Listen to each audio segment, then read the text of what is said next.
I am Daniel Lucas, and welcome to Book 101 Review. Book 101 is all about the books that I read for the last 40 years. And today I have my special guest. She is the author of the book Purposeful Health, no other than Miss Katie Malumbi. Welcome to Book 101, Miss Katie, and can you please introduce more about yourself? Absolutely. Yes. I am a certified health coach and author living in Minneapolis, Minnesota with my husband, Howard, and our dog, Ari. I have over a decade of social work experience directly supporting people on their wellness path. And now I focus more on their lifestyle choices and nutrition choices to kind of aid in their health journey. Miss Katie Malumbi, thank you so much for sharing your book to the world. What is the core concept of purposeful health? Yes, purposeful health is all about bringing intentionality to your health and wellness. We do that by critically assessing over 150 areas of life and bringing it back to personal assessment. So I have the book divided into three main concepts: mental, physical, and spiritual health. All of it with a focus on intentionality. So, really just getting to the why behind our actions and assessing how our daily current behaviors can improve through some just general lifestyle improvements. So, how does the book define personalized wellness? Yes, it defines personalized wellness as really reflecting on what health means to the individual, assessing where they are, where they're currently at with their health and wellness choices, reviewing their life history and kind of what their journey has looked like as far as their health so far, and where they want to be in the future, and then combining all of that to kind of improve your lifestyle choices for the better going forward. So, Miss Katie, why is it intentionality important in achieving health and wellness? Yes, that's a great question. Intentionality is when we know the why behind our actions. We are cutting out a lot of the waste. A lot of times, we're in a very fast-paced society, so I think people kind of oversimplify their health and wellness a little bit as to it's just all about their diet and exercise, and really everything in our life relates back to our overall health and wellness. So I just want people to take a bigger approach, to a more holistic approach to their health, and see that it's a lot more than just their diet and exercise. Really think about why they're doing certain actions, and if those actions are actually going to help them achieve what they want as the outcome. What are the primary pillars of purposeful health outlined in the book? Yes. So really assessing, again, revisiting their history, seeing, playing on their strengths, understanding what they really want as far as the outcome that they want, the improvements they want to make, or general changes that they want to see in their life. Getting very clear on that, and then starting to take some guesses as to where they are, and what changes need to be made in order to see those desired outcomes, and then start trial and error, really implementing slowly what they think is their best guess as to making those lifestyle changes. um, and then you can see after a short amount of time whether or not you're um, heading in that direction for your desired outcomes, or if if you're not any closer to your desired outcomes, then you probably want to go back and reflect on what those changes were, and really think about um, what other things could help you get to that goal, kind of reassess, and then start implementing changes if needed. Oftentimes, a food journal, or just tracking what we're eating, how we're sleeping, how much water we're getting, how we're exercising. All of this can really help us see a holistic picture of how we're living day to day and how we're feeling. And by getting a really clear picture on what's going well and what's not, we can see kind of where we're off track and adjust course. And then um, once we have a clear picture, it's easier to make those educated decisions about getting us closer to what we really want for our overall health. So, Miss Katie, how does the book emphasize the connection between mental and physical health? That's a great question. So there is a ton of information. I have a lot of experience in mental health case management, so working directly with people with severe and persistent mental illness.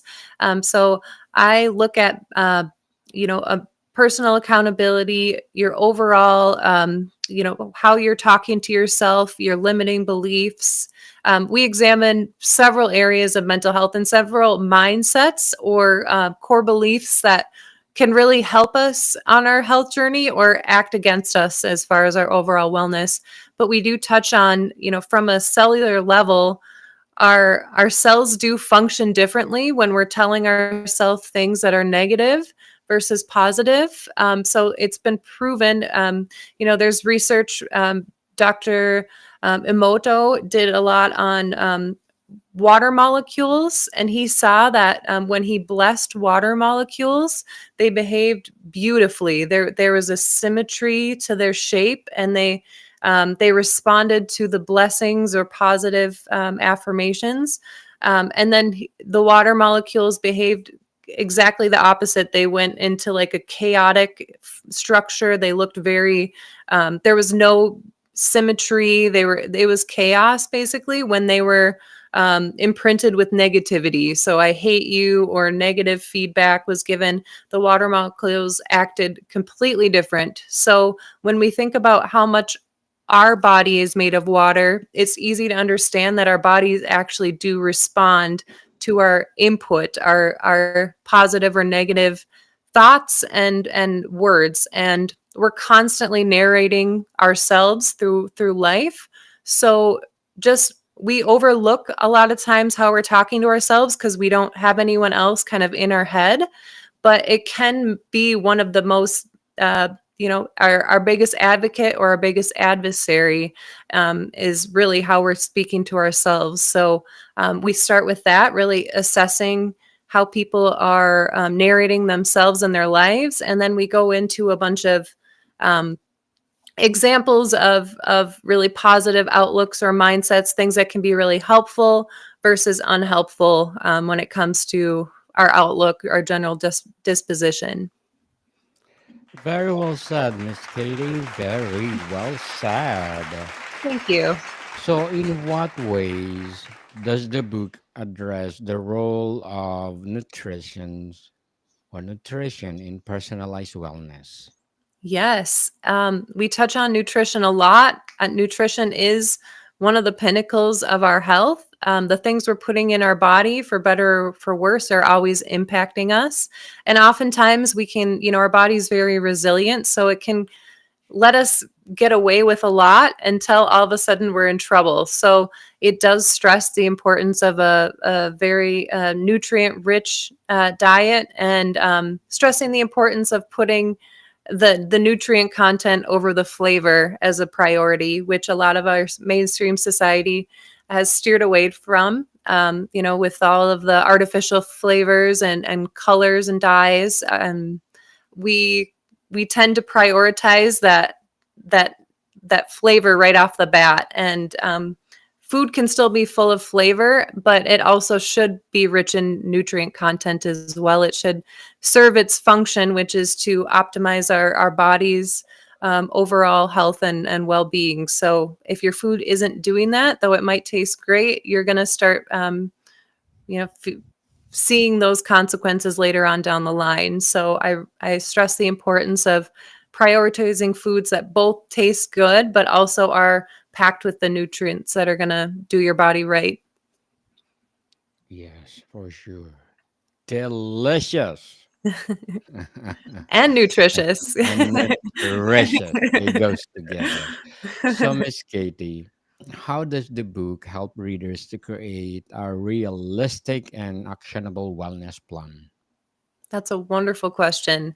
Yes, it starts by, understanding that there isn't a magic pill for our overall health and wellness. So we just need to be patient and consistent with our actions and really be clear on what we want for ourselves. A lot of times, we live in a society where it's very easy to see success stories on social media and think, I'm going to copy and paste exactly what that person's doing and get the same results. And when we don't see those results, it doesn't take more than, a week and a half of trying something before we want to just throw in the towel if we're not getting what we want out of it. So remembering that our health is, you know, the ultimate goal, and that doesn't happen overnight. And so small changes that happen consistently are going to make a huge impact overall, even if you don't feel the instant gratification that you do with a lot of the ways our society wants right now, which is very quick and instant results. So your health is the long game, and that means it takes a lot of consistent efforts for you to get what you really want, and that's okay. So just having the outlook of being patient and giving yourself grace when you fall off track, that's part of being human, and just remaining clear on what you really want for your health today and tomorrow. What are some practical examples of a daily habits that support purposeful health? That's a wonderful question. Intentionality, I would say, we just entered a new year. It would be a great time to think, what do you want for yourself throughout 2025? A lot of people turn to losing weight. And while that's a great goal, I think what's more practical in that is why do you want to lose weight first would be a great question. Do you want to be able to better take care of your kids, have more energy to play with them? Do you want to fit into jeans that you wore 3 years ago? Do you want to run a marathon? What's the reason why you want to lose weight first? Because when you're clear on that reason, that's a motivation and something to go back to when we're struggling to meet our goals. And then instead of just thinking about a big general goal like weight loss, thinking of some really small, tangible steps that can help us in that direction. That might mean cutting out pop. That might mean increasing our water consumption.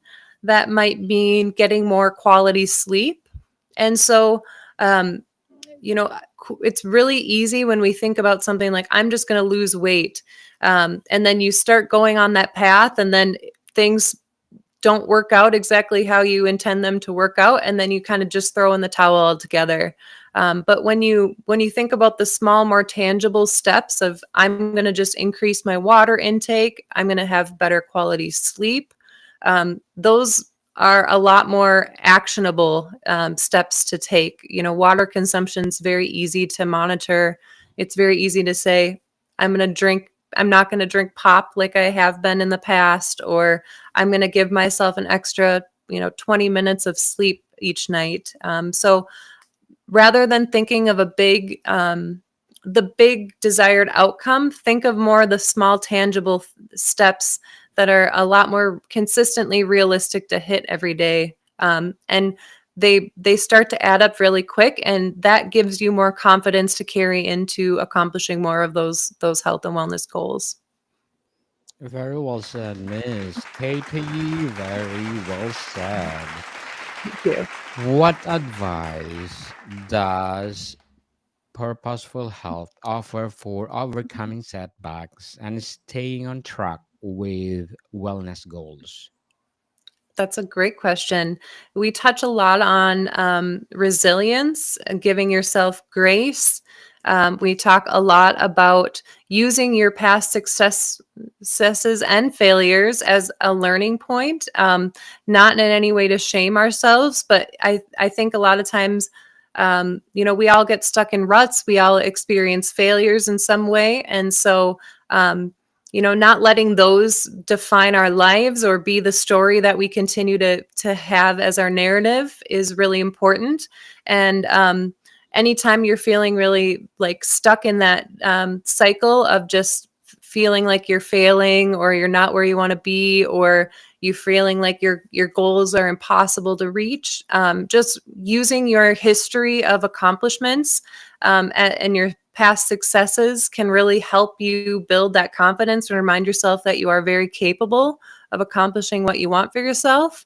Sometimes I do like a kind of a like a pep talk, a personal pep talk, but I write out a list of some of my accomplishments when I'm feeling um, defeated or stuck in some way. And just reminding myself that I have accomplished a lot already can really help boost me to carry on and kind of pick myself back up when I'm feeling down.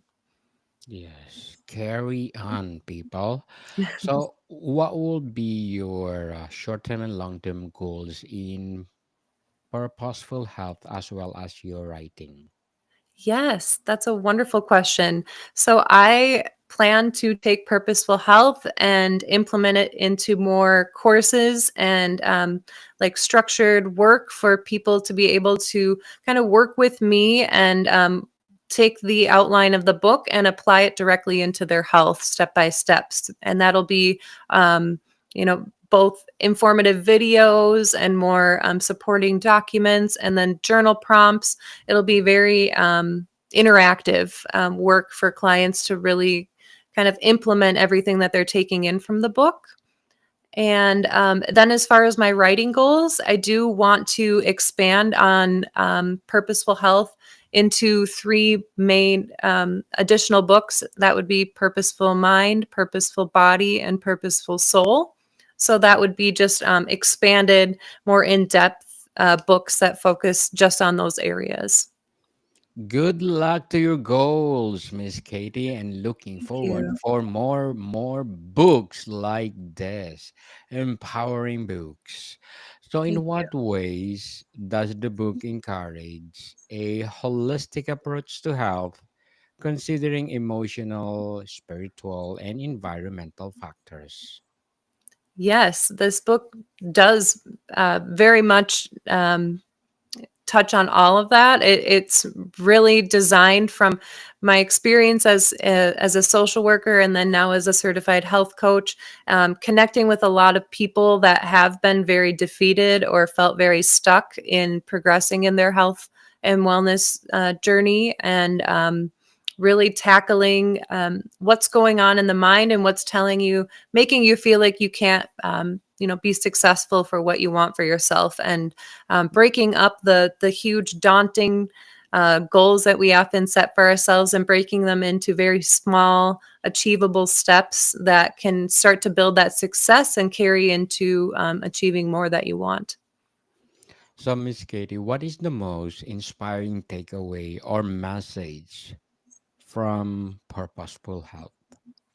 Yes, I think that that is health is in your hands. You have the power to become the expert and really the curator of your own health, and whatever you want to achieve in that ballpark or any area of life, you are more than capable. Really, it's believing in your ability to achieve it that is going to be the make or break in that story for yourself. So I hope that you're telling yourself all of those things that you believe that you can achieve. I hope you're affirming that for yourself, and you will start seeing those results.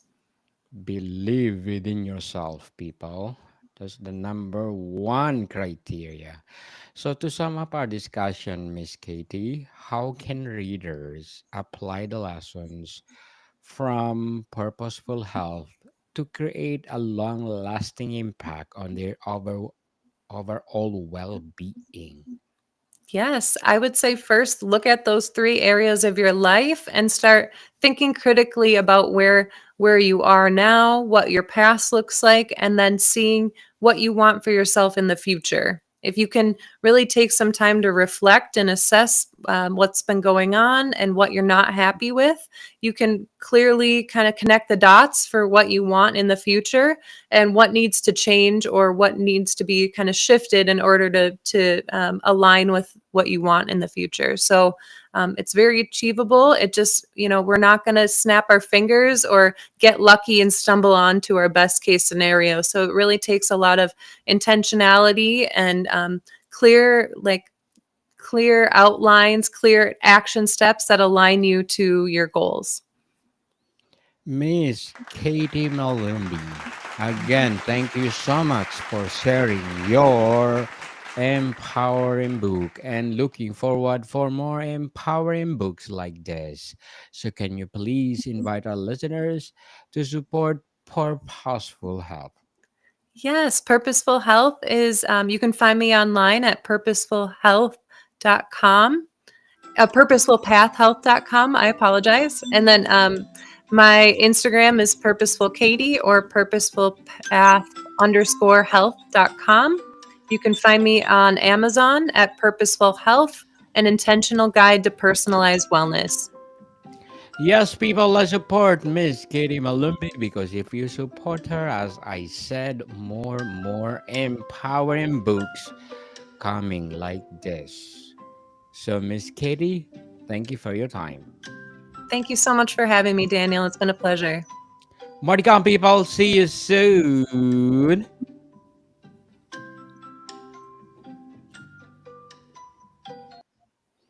You are most welcome to come back, Miss Katie, if you have